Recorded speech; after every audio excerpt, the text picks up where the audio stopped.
prophecy of Jacob Wethling and Nathan Breeze. Well, there's 9 dates in a row here, and the first one is Friday 9th of February, which was the start of a heat wave in Queensland and New South Wales, and the start of the Winter Olympics in South Korea. And the last date here, Saturday 17th of February, is Jake's 40th birthday. And as of this morning, Wednesday 14th of February 2018, there are 40 birthday candles, 40 bushfires burning in New South Wales. So the Bonfire Heart Day, for reasons I've explained in other videos, Friday 9th of March, Friday 9th of February. So Friday 9th of March is the main date, the last date in the prophecy kind of thing. It looks like there's going to be a cyclone, and I think it will be named Kelvin. If there hasn't already been a sneaky little Kelvin that I don't know about, it will be Kelvin. And it looks like that's going to be on Jake's birthday, Saturday 17th of February. Jake would have turned 40. Like I said, there's 40 fires burning today in New South Wales. And today is Valentine's Day. And it's Ash Wednesday. So, love. And yeah, this is the 10-minute briefing on the Sky News Weather Channel on the morning at 10 a.m. on Wednesday, 14th of February, 2018. A huge day of weather today. We've had wild winds across Melbourne in the last hour with damage as a result. We've got warnings in place for Tasmania, fire weather warnings for New South Wales, plus severe storms possible in Queensland later today. An action-packed 10-minute briefing this morning. First, let's start with the current temperatures around the nation. Another hot and sticky night for much of Queensland. Can you believe Longreach is already sitting on 37 degrees? I can believe it, because they've been hitting 45 for maximums the past few days. We're up to day 5 of a heat wave for Queensland. Now, Melbourne, a few hours ago, was sitting on 23 degrees. A cold front has just hit, so the temperature has plummeted in Melbourne, along with the strong winds. We've got vision very shortly coming up. It's impressive stuff. Here's the radar, though. That's the front, that band of showers which hit Melbourne between 8 and 9 a.m. Also, that front moving across Tasmania sound. We've got heavy rain and storms across Tasmania. For Hobart, the worst of the weather is about to hit over the next hour or two, and we have seen wind gusts in Bass Strait from the system up to 150 kilometres per hour. We've also had a wind gust observed at St Kilda this morning of over 100 kilometres per hour. Severe weather warnings current across southern Victoria and the whole of Tasmania for damaging winds, Tom. These images are coming into us in and around the Melbourne region. This is some increased swells, and of course people have been flocking to social media of a dust storm in Melbourne. And this is basically exactly when the front hit. Now, the strongest winds with this system are arriving basically as the front moves through, so it's just a short window with damaging winds. But that warning covers all of southern Victoria, including Melbourne, and we have a warning for every single district of Tasmania. Maximum wind gusts even up to 130 kilometres per hour on the Tasmanian island, although through Bass Strait we've seen maximum gusts as this front has moved through up to 150 kilometres per hour. Even a bit of dust there. Now, that was not in the Bureau forecast. They had it in the northwest corner of Victoria, but the winds have been so strong, we're even seeing a little bit of dust pushing across Melbourne right now.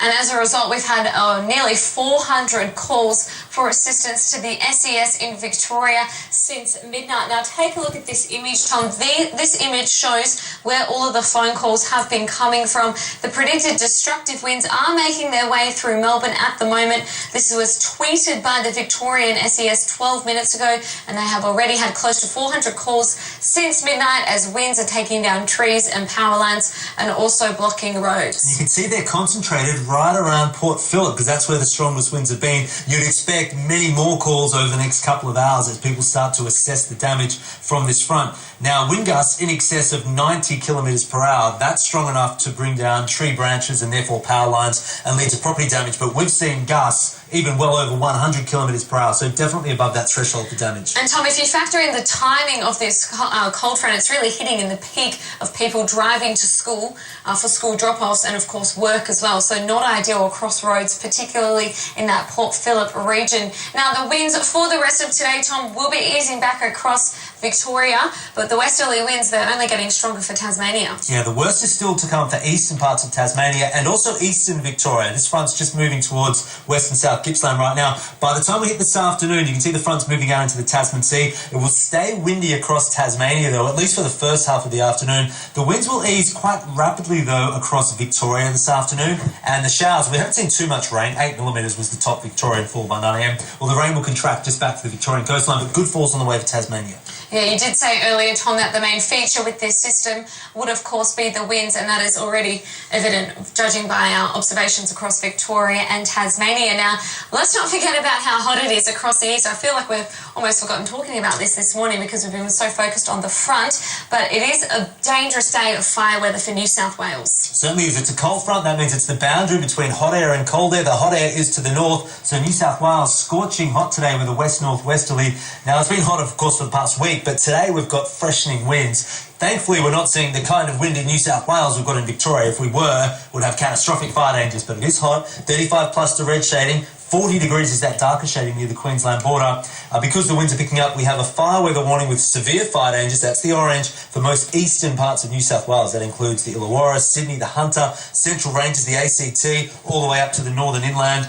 Sound about 40 fires burning through New South Wales right now, and it's the kind of day when those fires could break containment lines. Yeah, I wouldn't be surprised, Tom, into the heat of the day later on this afternoon.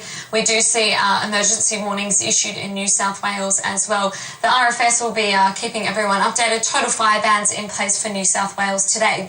Looking ahead, now we've already had some good totals across the top end as well today. Heavy rainfall is impacting the top end, and we do have a severe weather warning. There's a warning. It's in place for Darwin. Actually, so many Australians today being affected by severe weather. We have a tropical low that's just gradually deepening over the western top end. We've already had Jabiru more than 100 millimetres in the past 24 hours. Could see 150 millimetres in the next 24 hours. Now, we're going a long way ahead here. This is moving into the weekend. Note that tropical low moving off the north coast of WA. You know what that means? Possible cyclone over the weekend. And it's once again, as we've already seen twice this wet season, hitting that north coast of WA, perhaps somewhere between Broome and Port Hedland. Probably still too early to be too precise on where it'll make landfall, but the potential is there, regardless of whether or not we see the cyclone hitting that area. Heavy rain and flooding, it's on the way. Well, the forecast track almost looks like a carbon copy of Joyce. Joyce, and the previous tropical cyclone which hit that area as well. Yeah, and if that tropical cyclone does form, a bit of a fun fact, it'll be called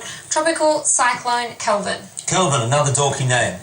Apologies to all the Kelvins out there. Now, there's one more thing we need to quickly talk about. Southeast Queensland, we had severe storms yesterday. We had golf ball size hail in Oakey. Another chance of severe storms coming through this afternoon. It's the same area, Southeast Queensland. That could include Gold Coast, Sunshine Coast and Brisbane. Damaging winds is the main threat this afternoon. And we'll have more on your local forecast in the next 60 seconds. Stay tuned in just 60 seconds. Of course, Tom will take you through the storm threat for Southeast Queensland.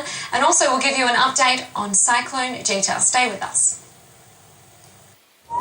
Gita, Cyclone Gita. Oh my god, that looks like the Dark Tower. Well, there you go, Kelvin. It's going to be named Kelvin. And I know Irving snuck under the radar of everyone on the Weather Channel, but I am pretty confident there has not been a Kelvin, because I haven't heard about a Kelvin either. So there should be Kelvin, Cyclone Kelvin on Jake's birthday, coming up pretty soon. And The Walking Dead. Interesting. Here we go, back to where I need to be. Don't want to chop any off, do I? You're back with us live on the 10-minute briefing. A Valentine's Day morning, looking spectacular in Southeast Queensland. Is that because of the nice colours? I feel like I haven't had a chance to talk about Valentine's Day enough today, as a result of all the weather that's happening, but... I think you've spoken about it just the right amount. Okay. Hope my wife's not watching. Okay, shifting focus now, let's take you to Tonga, where yesterday we did see Cyclone Gita. Apologies, I did say Gita before the break. It's Cyclone Gita. Made landfall as a Category 4, nearly a Category 5 system. Not looking too ideal today as a clean-up effort is underway in Tonga, Tom. Oh, this is devastating for Tonga. It's just a small island country. It was the strongest tropical cyclone in 60 years to hit this area. High-end Cat 4, maximum wind gusts close to 270 kilometres per hour. And then waking up on Tuesday morning, well, we saw how widespread the damage was. Now, Australia and New Zealand have flown emergency aid supplies to Tonga, where the clean-up from Cyclone Gita has begun. And as the Category 4 system intensifies and heading further west, thankfully Luckily, though, it's far enough south that we're not expecting a big impact across Fiji, and then hopefully the system will move far enough south not to hit New Caledonia. So it is tracking towards the west. It will not hit Australia. It looks like it'll make a left-hand turn. Perhaps, though, hitting the North Island of New Zealand in about a week's time. That's something we're going to have to watch.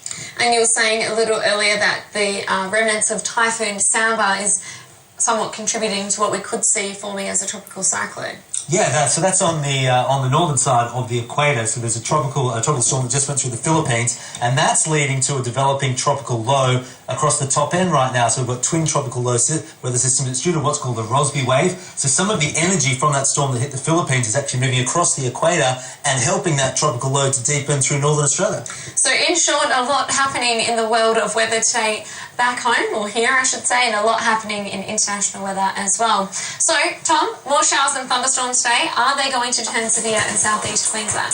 More than likely they will. They won't be too widespread, a bit like yesterday, but the ones that do develop have the potential to be severe. Damaging winds is the main threat, but there is also the chance of large hail and flash flooding. Some southern suburbs of Brisbane even had 38 millimetres from those storms yesterday. Western Queensland, well, it's just hot, isn't it? Day 4 or 5 of the heat wave, depending on the location.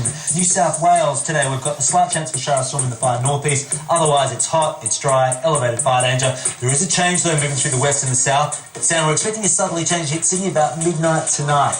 That should cool down Bondi. All right, for Victoria. Sam doesn't sleep well and orderly. No. Victoria, we've got showers and windy conditions this morning, which will ease this afternoon.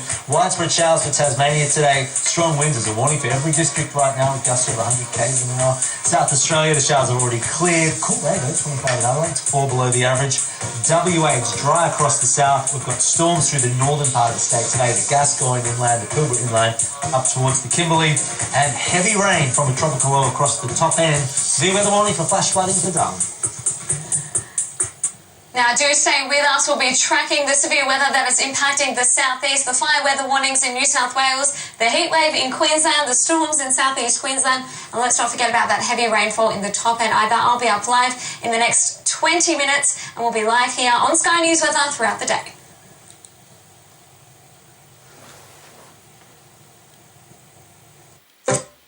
And yeah, just thought I'd mention this.